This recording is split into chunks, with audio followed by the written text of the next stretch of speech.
Trump slaps Europe with shock tariffs. Global markets reel. The world woke up to a financial earthquake as newsrooms buzzed with urgency and traders stared in disbelief at their screens. That was the headline flashing across European news channels early Monday morning, sending shockwaves through offices and homes alike. The story dominated every conversation, every screen, and every headline. The news hit before the sun even rose in Berlin, Paris, and Rome. As the first commuters stepped out into the chilly dawn, the world they knew had already changed.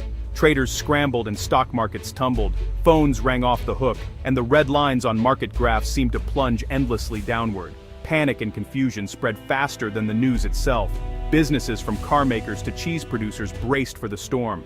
Factory managers huddled with their teams, small business owners anxiously refreshed their news feeds, and exporters wondered how their shipments would be affected.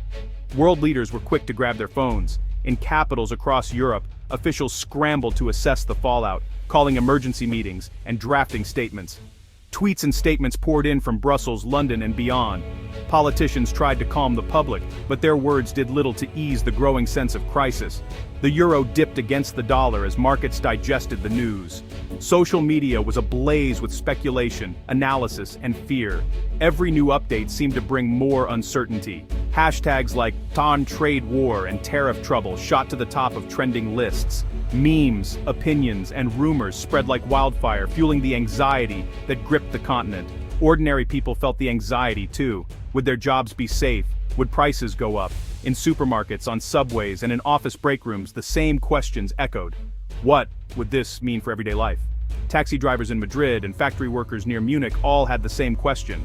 What happens now? From the biggest cities to the smallest towns, uncertainty was the only certainty. The sense of uncertainty swept across Europe. Families gathered around televisions, friends debated in cafes, and everyone waited for answers that seemed just out of reach. The stage was set for a major showdown, one that would shake not only Europe, but the whole global trading system.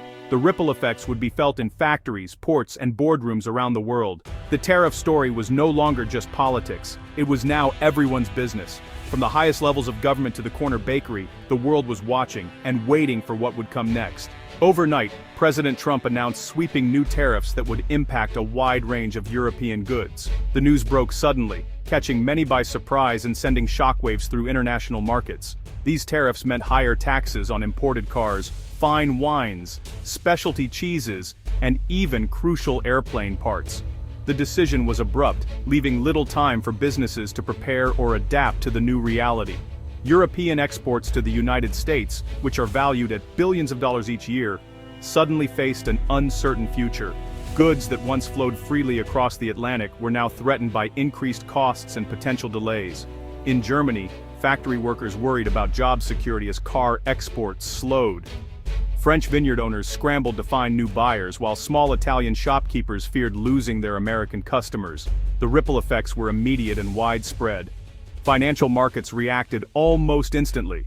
The German DAX index dropped sharply, reflecting investor anxiety about the future of European industry. Shares in luxury car makers like BMW and Mercedes-Benz tumbled as investors anticipated lower sales and profits due to the new tariffs. French wine producers, who rely heavily on American buyers, worried that their products would become too expensive and lose their competitive edge in the US market. Italian cheesemakers, too, feared that their world-famous cheeses would be priced out of reach for many American consumers, threatening their livelihoods and traditions. But the impact wasn't limited to large multinational corporations. The tariffs rippled through the entire supply chain, affecting businesses of all sizes. Small businesses and local farmers, who depend on exports for survival, found themselves caught in the crossfire, facing uncertainty and potential losses. Many workers and business owners began to worry about possible layoffs, reduced hours, and declining sales as the effects of the tariffs became clear. The global impact was unmistakable. News outlets around the world reported on the escalating trade tensions and their far-reaching consequences. Stock markets in Asia and the United States also fell, as investors feared that the trade dispute could escalate into a broader economic conflict, affecting growth worldwide.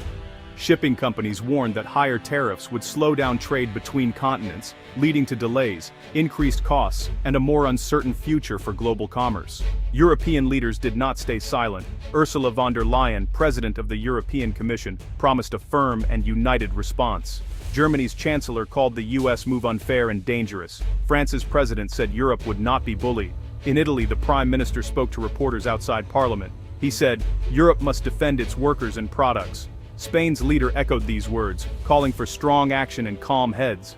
The mood in Brussels was tense. Politicians rushed to emergency meetings. Cameras flashed as leaders arrived at the EU headquarters. Some leaders seemed angry, others were more cautious, but all agreed something had to be done. While leaders talked tough in public, they also sent quiet messages to Washington. Behind closed doors, they hoped for a way to avoid a long and painful trade war. Outside Europe, the reaction was mixed but mostly worried. Asian countries, especially China and Japan, watched closely. They remembered their own battles with Trump's tariffs. Many feared that global trade would suffer even more. Leaders in Canada and Mexico voiced concern. Their economies are closely linked to both the US and Europe. They warned that more tariffs could hurt everyone, not just those directly targeted. International groups like the World Trade Organization called for dialogue. They said that tit-for-tat tariffs would only make things worse. The International Monetary Fund lowered its forecast for global growth. They blamed the new trade tensions. Ordinary people around the world talked about the news. Social media was full of memes and debates. Many asked why politicians could not find a better way to solve their differences. Inside Europe, leaders were divided on what to do next. Some countries, like Germany and the Netherlands, wanted to keep talking. They argued that negotiation could still work. They worried that fighting back would hurt European exports even more. Others, like France and Spain, pushed for strong retaliation. "If we do not respond, Trump will think we are weak," said a French minister. They wanted to hit back with tariffs on American goods, perhaps on bourbon, jeans, or Harley-Davidson motorcycles. The debate was lively in parliament buildings and on TV talk shows. Some experts called for patience, while others demanded action. Business groups sent letters to their governments asking for help. Meanwhile, ordinary workers felt left out of the debate. Many just wanted a quick solution to protect their jobs and families. The pressure on politicians was huge. Trade experts filled the airwaves and newspapers, their voices echoing across television screens and front pages. Every day brought a new headline, a fresh analysis, and a different prediction about what might happen next. The public watched closely, trying to make sense of the rapidly changing situation. Some said Europe should try to negotiate with the US, even though Trump's style was unpredictable and often confrontational. Diplomats debated behind closed doors, weighing the risks and rewards of reaching out to an administration known for sudden shifts in policy. "Dialogue is always better than a trade war," said one respected economist, emphasizing the importance of keeping communication channels open. He argued that talking, even in tense times, could prevent misunderstandings and escalation. He warned that retaliation could spiral out of control, leading to consequences no one could fully predict. Others on the panel disagreed, insisting that Europe needed to stand firm. "We must defend our interests," explained a trade lawyer on a popular news show. She outlined the legal tools available to Europe and the importance of not appearing passive in the face of aggressive moves.